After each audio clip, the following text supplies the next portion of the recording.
वसुदेवसुतं देवं कंसचाणूरमर्दनं देवकी परमानन्दं कृष्णं वन्दे जगद्गुरुम्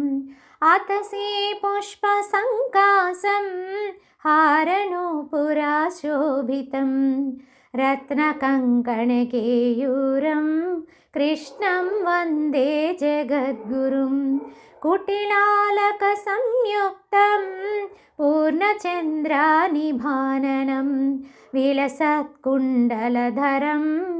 कृष्णं वन्दे जगद्गुरुं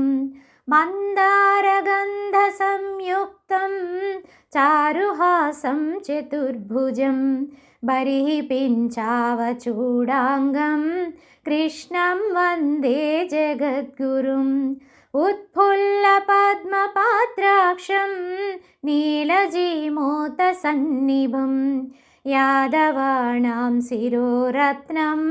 कृष्णं वन्दे जगद्गुरुं रुक्मिणीकेलिसंयुक्तं पीताम्बरसुशोभितम् अवाप्ततुलसीगन्धं कृष्णं वन्दे जगद्गुरुं गोपिकानां कुचद्वन्द्वा कुङ्कुमाङ्कितावक्षसं श्रीनिकेतं महेश्वासं कृष्णं वन्दे जगद्गुरुं श्रीवत्साङ्कं महोरस्कं वनमालाविराजितं शङ्खचक्रधरं देवं कृष्णं वन्दे जगद्गुरुं